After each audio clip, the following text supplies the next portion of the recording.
pas. Il est mieux de chercher à connaître Dieu et à avoir sa crainte d'abord avant d'avoir toutes ces choses.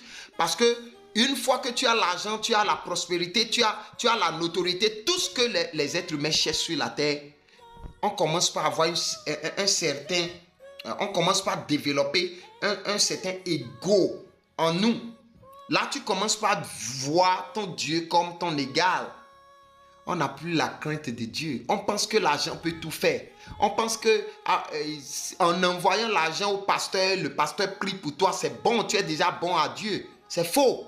Tu peux donner de millions, de milliards au pasteur et le pasteur va prier pour toi. Tu es un investisseur devant Dieu. Tu vas récolter ce que tu as semé, mais cela ne te garantit pas le royaume des cieux. La seule chose qui peut te garantir le royaume des cieux, les 9 fruits du Saint-Esprit. À travers ce qu'on a eu à citer tout à l'heure, on a parlé de l'amour, on a parlé de quoi? On a parlé de la paix, on a parlé de la bonté, on a parlé de la patience, on a parlé de la tempérance, on a parlé de la bénignité, de la joie. Toutes ces choses, quand tu n'as pas ça dans ta vie, mon frère, tu peux donner de milliards à l'église. Tu ne vas pas au ciel.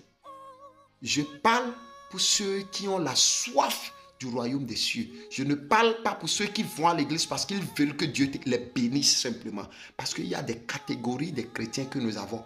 Les chrétiens qui vont à l'église parce que quoi, ils veulent que Dieu les bénisse. Ils veulent du miracle. Mais ils ne sont pas venus parce qu'ils veulent être sauvés. Mais je parle à ceux qui veulent le salut authentique. Que le Seigneur nous aide au nom de Jésus-Christ. Alors, vous devrez savoir toutes ces choses que vous ne pouvez pas chercher l'argent et en même temps le salut.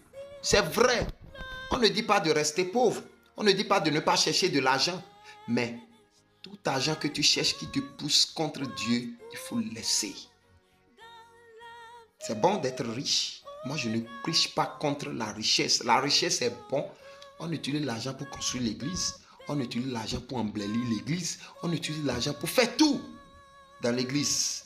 Mais il ne faudrait pas que l'amour de l'argent nous pousse contre Dieu. C'est ce que la Bible a refusé. Et la génération dans laquelle nous sommes aujourd'hui cherche l'argent jusqu'à un niveau donné. On s'en fout même de ce que cela peut nous coûter. Mais on veut avoir à coup sûr l'argent. À tout prix, on veut avoir de l'argent. Vous ne devrez pas être quelqu'un du genre. Que le Seigneur nous aide et nous aide au nom de Jésus-Christ. Si vous voulez réellement porter du fruit, vous ne devrez pas être quelqu'un qui se plaint trop. Dans n'importe quelle situation, tu te plains. Dans n'importe quelle situation, tu te plains. Il ne faut pas trop te plaindre.